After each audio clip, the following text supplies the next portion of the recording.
because we'll get burned, and the young kids at 13 or 14, oh, sorry, that's okay.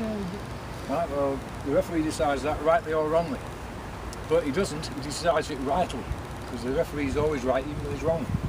Right, so we can't rely on our tactics on that man who used to be the man in black, but don't wear black anymore. And the coaches will wear black themselves. Right. So when we get into zonal, then we've got to start thinking the front man. What does he generally do in the 3-3-1 like we had it there? What does the front player do when the goalkeeper throws the ball out? He either presses or channels it, doesn't he? Right?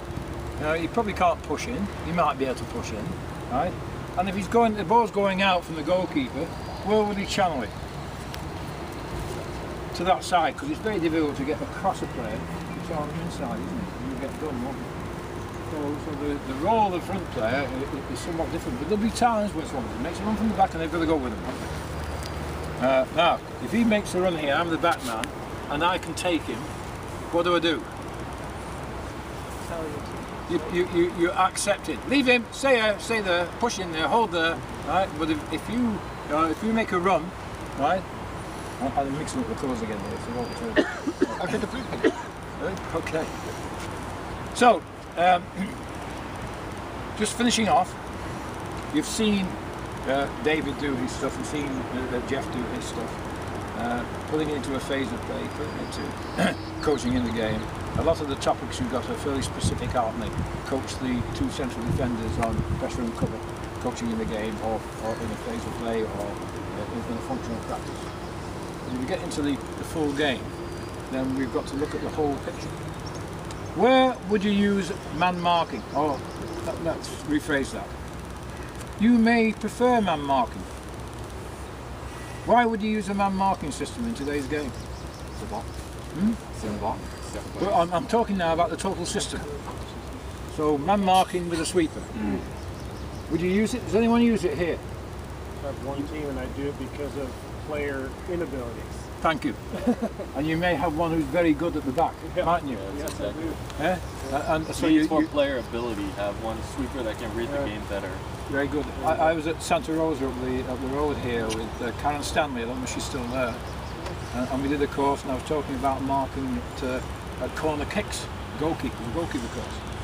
And I showed a zonal marking system. And I said to Karen Stanley, do you do that? No. I said, why not? I said, they can't do it. Which is exactly what you're saying. If they've been brought up one way, or they haven't got the ability to work a zone, because that's hard work, isn't it?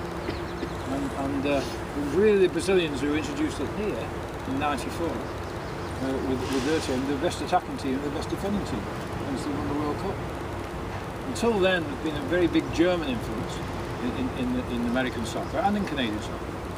So it's mainly a sweeper system and man marking.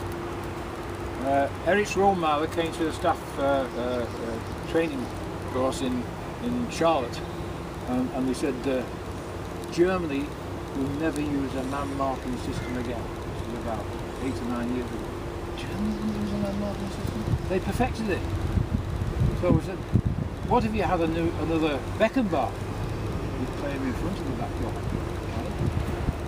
So there was a transition, but if you look at your players and say a man marking system is better, and we've got one player who can boss things around at the back and is very skillful, why would you not? Because you're playing some strengths in players, aren't you? Or strengths and liabilities. Where in a zonal system would you use man marking?